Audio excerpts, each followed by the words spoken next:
once again to our little weekly Literacy Planet hit, where we dive in and have a little look at some of the elements of the platform in slightly closer detail.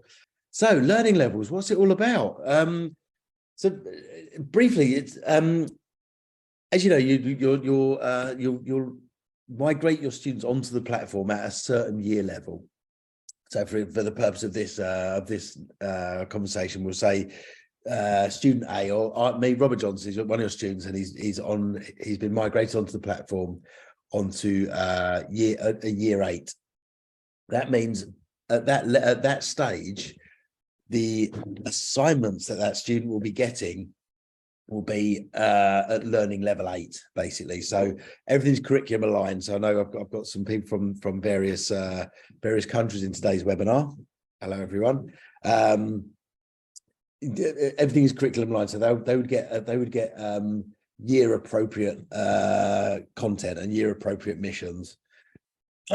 Now, the way learning levels can play, if you choose to not to let the platform run its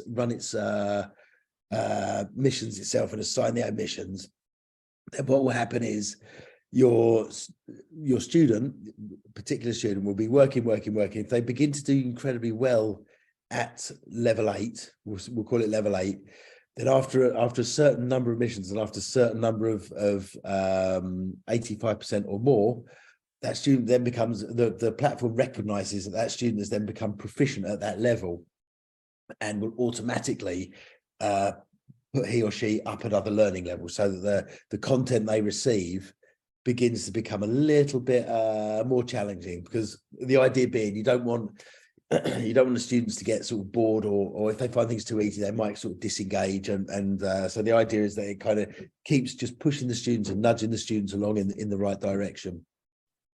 What it doesn't do, this is where you do need to have perhaps a little bit of intervention, is it won't do it the opposite way around. So say if you have a student that's struggling, say with the year 8, with the year 8 missions, it won't automatically move that student down.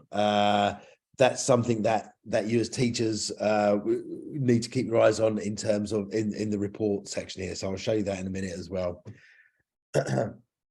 The reason we don't it doesn't automatically go down is because there could be many reasons why the children aren't why that particular student is perhaps failing the missions. It could be that they're not really doing them properly. Obviously, kid to kids, we've all been there. They might realize they've not done any missions and just flick through them really quickly.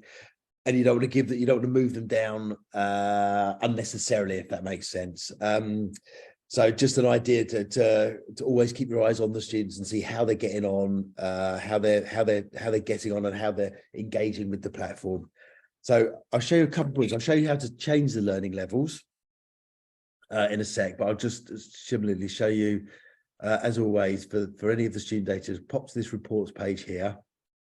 There we go. You could first have a look at sort of student engagement. You can see there. I do apologise. I've logged into the wrong school, so this is a little bit data free. I do apologise about that, but I'm sure you're all familiar with this page, and you can see which students are engaging, which ones are doing well. Excuse me, and the proficiency that they're working towards. So that'll give you a rough idea, an overall picture. You can then use the learning levels report, and this. You'd have all your students down here, and your students will be working a lot harder than my imaginary students, and you'd have your levels that the students are working at there. So you can keep an eye on the levels that they're actually working on. And if you see too many, so sorry, I'll show you the key above. So phonics at year level, we can see that Andrew Horner is working at year level for phonics, spelling, and grammar. If you feel that they need to drop down, or if you've moved them down, then you'd see the red lines in there. Or if you haven't moved them up, but they've moved up automatically, you'll similarly see, you'll similarly see a green arrow there. I'm trying to find, unfortunately, I don't have one. I'm sorry about that. But this is where you can kind of keep your eyes on the students, and you can manage the students and their learning and the learning levels. Actually, because it's a bit of a sort of one-stop shop, so you can sort of see where they're going and how they're getting on. like I say, any questions at all, but please do let me know. I'll just have a quick check in there. Nothing as yet. So how do you change the learning levels? So say, let's have a look at our reports, and we go back to our all-important student engagement report. All excellent tabs, all give you a different insight on these reports. I will do a little webinar on a bit more detail about report pages. But for the purpose of this, we'll look at this. I always come back to the student engagement report. I think it's an excellent sort of what's the way? It's your first sort of stop to kind of, from there you can go off in all sorts of different directions. But this is where I always tend to start. Different people have different sort of systems, but I think this is such a great page to sort of start on. So here we go. So you can look at, say, we'll imagine that Eva Cat, that's actually my cat.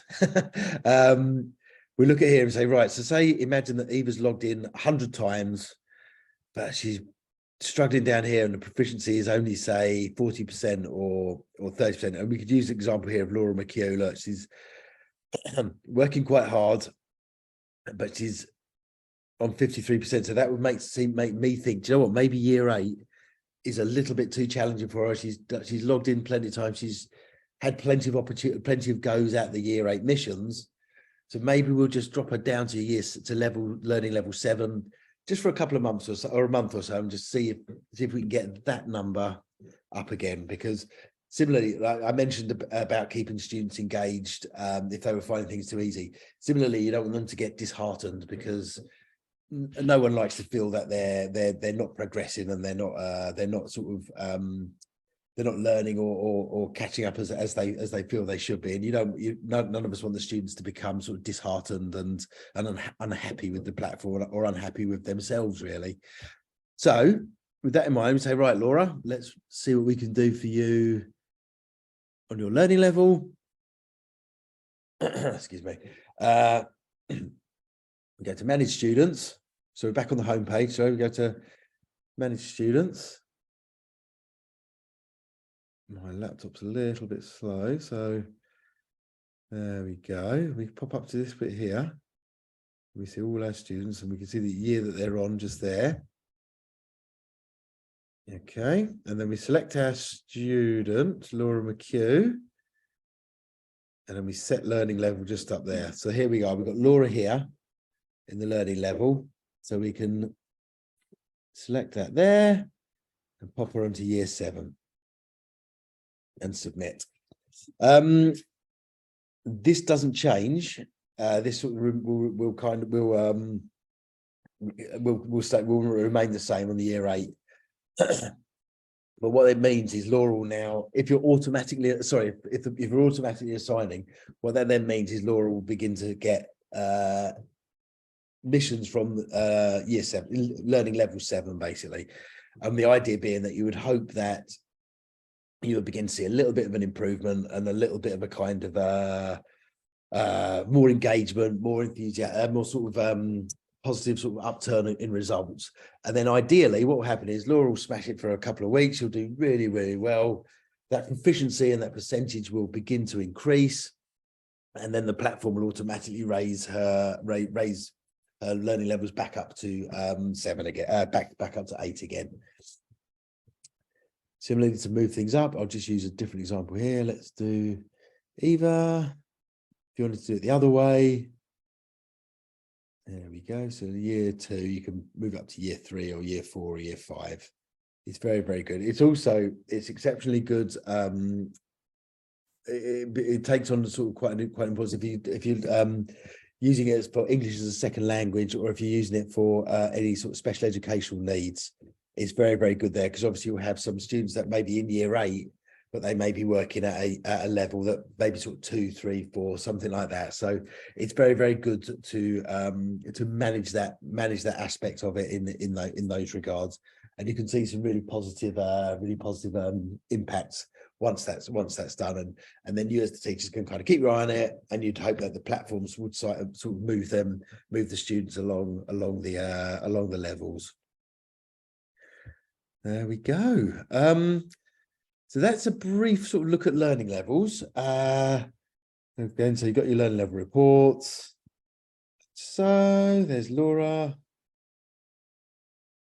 So still on year 8, but the missions that you would begin to receive should be beginning to come from. This is a past example. Excuse me, I had moved her down in a past example, so you'd see here that she'd be beginning to get missions from year 7 that we'd see from there. There we go. Quite a brief look at it today, but like I say, it's quite an important thing, and it's something that often can get missed or forgotten. So it's quite an interesting way to use the platform in a way that again you can kind of sort of focus on your students and really sort of bring the best out of them and get them so they can get the most out of the platform. Excuse me, I do apologize. Frog in my throat. There we go. So listen, I'm going to give it a minute or so. If anyone has any questions at all, or if anyone would like me to go into a little more detail in any of the aspects we've talked about today, please do let me know. I'll leave the old question thing open for a minute or so. As always, we're working on the videos of these recordings of them. A little bit of a hold up because the colleague that was doing that was working on it has actually left the company, so we're a little bit behind on the videos, but we're going to get them out to you as soon as we can. And I've got a few recordings as well, so I'll send those out to you as well. And that's it. Yeah, but no, I don't think anyone has any questions. Excellent. Like I say, as always, drop me a line anytime if you want a bit more detail, or if you want any training or any sort of one-to-one tuition on the platform. I'm always happy to help with that. Failing that, I shall say farewell to everyone and enjoy your days or your evenings, wherever you may be.